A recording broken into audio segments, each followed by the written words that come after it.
I always like to start with the French kind of postmodern philosopher Jean Baudrillard, who famously said that the Gulf War did not take place.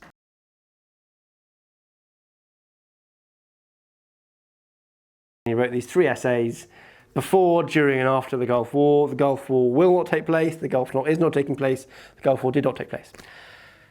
And he wasn't a conspiracy theorist. He did not argue that there wasn't major bombing of Baghdad, etc. What he said is that the propaganda that we saw, the press coverage we saw of the events in the Gulf in 1991 was so separate from what actually happened on the ground in the Gulf that we can't give them the same name.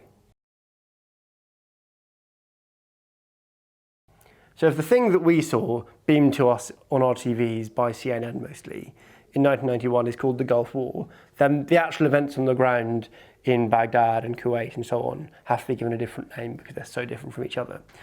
And the reason we got to that point is very interesting and very important. It's about the evolving history of military propaganda, which changed enormously from the war in Vietnam, when they realized that the press coverage around the disaster of the Tet Offensive meant that they had, the US military had to get better at its information war, because that had done such damage to morale back in America and to support for the war in America that they needed to change how they did that. They then learned a lot from Britain, so there was this, they kind of invented embedded reporters for the Falklands War, where they told journalists they could come and report the war, but only if they came on British ships and they stayed with British soldiers and did basically what they were told. And so you had a group of British journalists who kind of did that, and they learned a lot from that. And then, of course, a decade later, you have the Gulf War, which is the first war in the era of 24-hour rolling news. And so they got CNN in, and they said to CNN, basically, you can put your camera there and film from this angle, and you can show this amazing, thing that we're doing with our cool planes, and aren't they cool? What they didn't show is Iraqi children being splashed against, against the wall at home as they were, killed at the other side. And so, the point that he was making is that military propaganda evolves with communications technology, and that the US in particular got very good at using the technology of the era to make sure that the audiences at home saw the war from the perspective that the military wanted them to. And what's fascinating, of course, is what happened next after the arrival of cable news is social media. So around the same time as the Iraq War, so Iraq War 2003, Facebook's invented 2005, Twitter 2009. And that throughout that period, there's been this sort of crisis where they're trying to work out how to use these platforms, and also YouTube is very important, to get their message across both to domestic audiences and also to the peoples of those countries. So people in Afghanistan, people in Iraq, people in Syria now, for example. And another process happened at the same time as this, which was the privatization of war. So in 2003, there were very few private military contracts. By the end of that kind of period of the war, I think I'd argue the war was still ongoing, there were huge military contracts. So for example, quite recently, one private security company got a $100 million contract to guard the US embassy in Afghanistan. That would have never have happened 20 years ago. And so war has been increasingly privatized.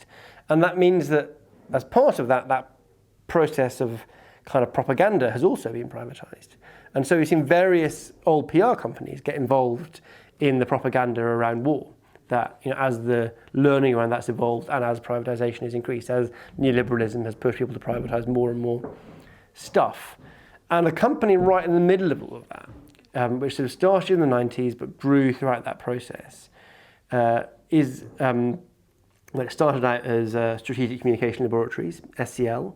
It changed its name to just SCL, and got a lot of the contracts, particularly from NATO, for this sort of privatized military propaganda, and particularly for the sort of more what's called PSYOPs end of it, psychological operations end of it. So that's kind of more sophisticated ways of getting populations to do things you want them to do.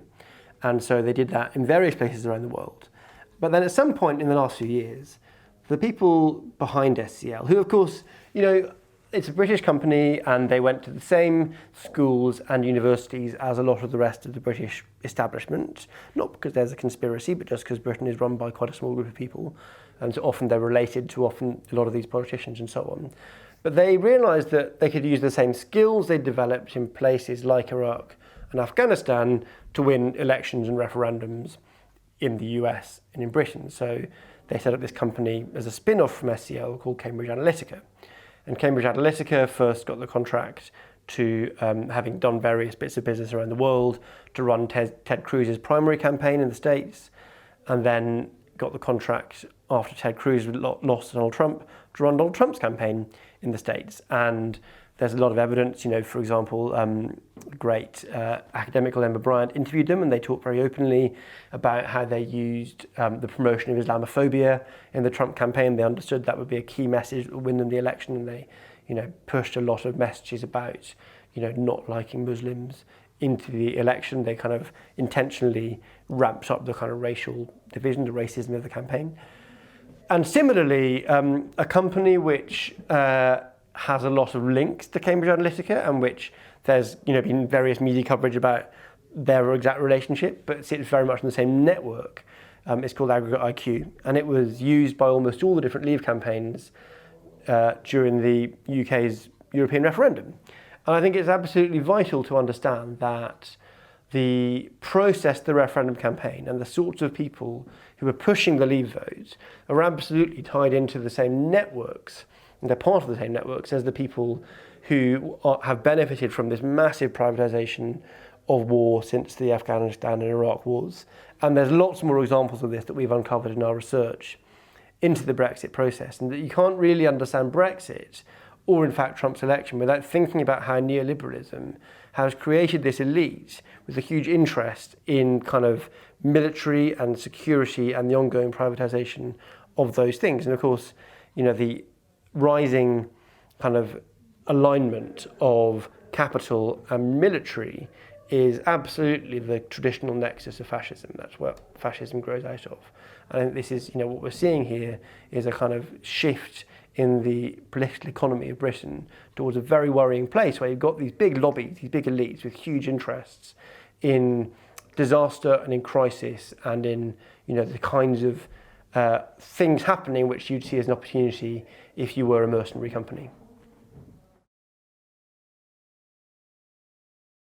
So I think it's very odd that in Britain you're not allowed to go and fight abroad for a cause you believe in. So for George Orwell today to go and fight in the Spanish Civil War against fascists would be illegal. It's illegal for people who go and fight for Kurdish groups against ISIS in Iraq or against Assad in Iraq. It's perfectly legal to be a mercenary. So if you're being paid to do that, then it's fine. If you're not being paid to do it but doing it because you care about it, then it's illegal. And I think that one very simple thing that we should be doing is making it illegal to be a mercenary in the UK. Now, the problem is there's massive business interests who oppose that, and huge network of companies who have very close links to the British establishment who would oppose that. We're talking about almost any senior military figure who's retired in the last 10 years will in some way be on the advisory board of what I would call a mercenary company. And so, they have very close links to our politicians. They're often related to our politicians. They're the same group of people. So it's going to be hard to win that, but I think that's a very clear demand we should be making, that, you shouldn't be allowed to be a mercenary. That's not a democracy.